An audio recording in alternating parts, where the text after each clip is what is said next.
Alright guys, सो आज हम object के कुछ इंपॉर्टेंट मेथड देखने वाले हैं। जैसे कि हमने अरे के कुछ इंपॉर्टेंट मेथड देखे थे। ऑब्जेक्ट बेसिकली जिसके अंदर की वैल्यू पेयर होते हैं और की मदद से हम वैल्यूज को एक्सेस करते हैं, जस्ट लाइक अरे के अंदर जो हमारे पास इंडेक्सेस होते हैं। सो फर्स्ट ऑफ ऑल जो मेरे पास मेथड है वो है कीज को गेट करने का। लाइक लेट्स सपोज एक ऑब्जेक्ट है, जैसे कि मेरे पास पर्सन है, उसके अंदर नेम है, एज है, एड्रेस है। सो आप इसके अंदर से कीज को कैसे एक्सेस करेंगे। सो इसके लिए सिंपली हम यहाँ पर लिखते हैं console.log और यहाँ पर आप लिखें ऑब्जेक्ट डॉट कीज और किस ऑब्जेक्ट की कीज को आपने गेट करना है। लाइक मैं देता हूँ पर्सन, ठीक है। सो कंट्रोल एस में करता हूँ। इस केस में आपको कंसोल के अंदर सारी की सारी कीज मिल जाएंगी, like name, age and address. So ये था कीज को गेट करने का मेथड। सो इसी तरह आप वैल्यूज को भी गेट कर सकते हैं। लाइक मैं यहाँ पर लिख देता हूँ वैल्यूज और मैं रिफ्रेश करता हूँ तो आपको सारी की सारी वैल्यूज मिल जाएंगी पर्सन ऑब्जेक्ट के। सो जो कीज और वैल्यूज का मेथड है बेसिकली चेक ये यूज किया जाता है ये चेक करने के लिए कि वेदर एक स्पेसिफिक ऑब्जेक्ट के अंदर कोई स्पेसिफिक वैल्यू या की एग्जिस्ट करती है या नहीं। नेक्स्ट मेरे पास है एंट्रीज का मेथड। सो अगर यहाँ पर मैं सिंपली लिखूं एंट्रीज, और एंट्रीज का मेथड क्या करता है, ये की वैल्यू पेयर को रिटर्न करता है। लाइक अगर मैं देखूं सो मेरे पास अरे हैं और उसका अरे को मैं एक्सपेंड करूं तो फर्स्ट में मेरे पास अगर देखें तो नेम आ रहा है और स्मिथ आ रहा है, एज 22, एड्रेस और जो भी उसके आगे एड्रेस है एक ऑब्जेक्ट है। सो बेसिकली एंट्रीज क्या रिटर्न करते हैं, ये की वैल्यू पेयर को रिटर्न करते हैं दोनों को कंबाइन करके। सो नेक्स्ट मेरे पास है ऑब्जेक्ट को कॉपी करना। लाइक पर्सन 1 है या पर्सन 2 है, इसको कॉपी करना या फिर पर्सन 2 को पर्सन 1 के साथ मर्ज करना, ठीक है। किसी एक ऑब्जेक्ट को दूसरे को असाइन करना। तो इस केस में क्या होता है, आपने सिंपली यहाँ पर लिखना है ऑब्जेक्ट डॉट असाइन और सबसे पहले आप टारगेट लिखते हैं एंड देन सोर्स लिखते हैं। टारगेट लेट्स सपोज पर्सन 2 में लिखता हूँ, पर्सन 2 को मैंने असाइन करना है पर्सन सिंपल, ठीक है। और इसको क्या करेंगे कि आप एक न्यू वेरिएबल के अंदर स्टोर कर लेंगे। मैं कहता हूँ let new OBJ equal to this और मैं CLG करता हूँ इसको न्यू ओबीजे। सो आपको कंसोल के अंदर ये नजर आ रहा होगा पूरे का पूरा object. But keep in mind कि जब आप असाइन के मेथड से एक ऑब्जेक्ट को दूसरे में कॉपी करते हैं तो जो सेम कीज होती हैं वो रिप्लेस हो जाती हैं विद प्रीवियस वन, ठीक है। सो लाइक नेम है मेरे पास और आप अगर यहाँ पर देखें एज है तो दोनों में सेम है, दैट्स वाई ये दोनों जो है मर्ज हो गई हैं। एंड देन एड्रेस एक के अंदर है, सेकंड के अंदर नहीं है। एंड देन इज आथ जो है इस वाले के अंदर है और पर्सन के अंदर नहीं है, दैट्स वाई वो दोनों रिटर्न हो गए। सो असाइन के साथ साथ यहाँ पर स्प्रेड ऑपरेटर का एक सेकंड मेथड भी है। लाइक मैं यहाँ पर एक ऑब्जेक्ट लिखता हूँ और स्प्रेड ऑपरेटर आप लिखते हैं लाइक 3 डॉट्स और मैं यहाँ पर सिंपली लिख देता हूँ पर्सन 2 और कॉमा डाल के देन अगेन 3 डॉट्स एंड यहाँ पर भी देता हूँ पर्सन। सो इस तरह से भी आप असाइन कर सकते हैं, आपको सेम रिजल्ट मिलेगा जैसा कि प्रीवियस वन था। इसके अलावा अगर आपने लेट्स सपोज डीप कॉपी करनी है किसी एक ऑब्जेक्ट की, ठीक है, विद ऑल ऑब्जेक्ट्स अदर, और अगर किसी एक ऑब्जेक्ट के अंदर हायरार्की बहुत ज़्यादा लेंथी है सो उस केस में अगर आपने डीप कॉपी करनी है तो आप सिंपल स्ट्रक्चर्ड क्लोन का मेथड यूज़ कर सकते हैं, स्ट्रक्चर्ड क्लोन। और इस केस में आप यहाँ पर क्या कर दें, पर्सन पास कर दें, ठीक है। सो आप कोई भी ऑब्जेक्ट इस तरीके से पास कर दें और आपको सेम रिजल्ट मिलेगा, बट ये डीप कॉपी रिटर्न करता है। उसके साथ साथ मेरे पास नेक्स्ट मेथड जो है वो क्रिएट का मेथड है। ये भी बिल्कुल एक ऑब्जेक्ट को कॉपी करने के लिए यूज होता है एंड एक ऑब्जेक्ट से न्यू ऑब्जेक्ट बनाने के लिए यूज होता है। सो इस केस में क्या होता है कि आपने सिंपली यहाँ पर लिखना है ऑब्जेक्ट डॉट क्रिएट का मेथड आपने लिखना है और यहाँ पर आप प्रीवियस ऑब्जेक्ट को पास कर देंगे, ठीक है। लाइक मैं लिख देता हूँ पर्सन 2।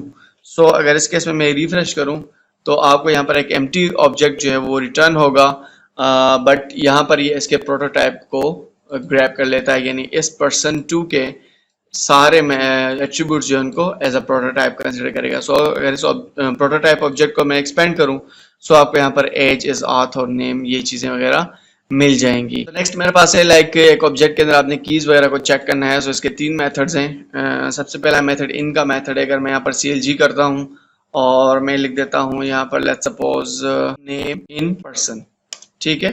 सो पर्सन के अंदर नेम एग्जिस्ट करता है, यानी ये मुझे सिंपली चेक करना है। यहाँ पर मैं रिफ्रेश करता हूँ यहाँ पर, सो आपको ट्रू मिलेगा, विच मीन्स दैट कि नेम पर्सन के अंदर अवेलेबल है। यहाँ पर मेरे पास एक और प्रॉपर्टी है ऑब्जेक्ट हैज ऑन प्रॉपर्टी के नाम से, और मैं इसी को कॉपी कर लेता हूँ नीचे। लाइक यहाँ पर मैं लिख देता हूँ simple object dot has on property और यहाँ पर मैं पास कर देता हूँ लाइक नेम।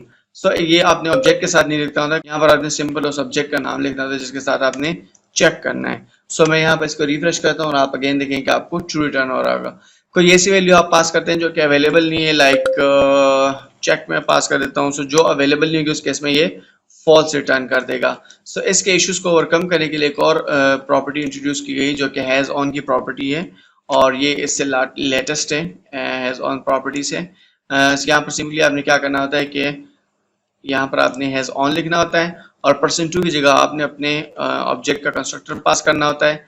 एंड यहाँ पर आप दो पैरामीटर पास करते हैं। फर्स्ट वो ऑब्जेक्ट होता है जिसके अंदर आपने चेक करना है, एंड सेकंड कॉमा करके उस प्रॉपर्टी को आपने लिख देना है जिसको आपने चेक करना है। सो इस केस में भी अगर आप देखें तो ये ट्रू रिटर्न करेगा, विच मीन्स दैट कि नेम %2 के अंदर एग्जिस्ट करता है। सो नेक्स्ट मेरे पास जो प्रॉपर्टीज हैं वो फ्रीज और सील के हैं। सो फ्रीज का मेथड बेसिकली यूज होता है ऑब्जेक्ट को फ्रीज करने के लिए ताकि इन केस फ्यूचर में चेंजिंग ना की जा सके, ऑब्जेक्ट में से किसी आइटम को रिमूव न किया जा सके एंड देन उसको अपडेट न किया जा सके।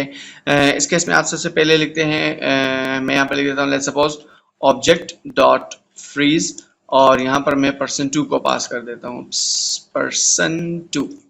ओके, सो अब क्या होगा कि लेट्स सपोज अगर मैंने %2 की कोई वैल्यू चेंज करनी है, %2 डॉट नेम करके मैं चेंज कर देता हूँ और यहाँ पर मैं लिख देता हूँ जैस्मिन।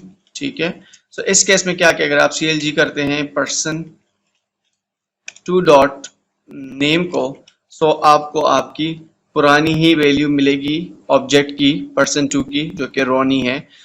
ये चेंज नहीं होने देगा इस वैल्यू को। सो लेट्स यहाँ पर अगर इसकी को हम डिलीट भी करें, सो ये इसको डिलीट भी नहीं करता।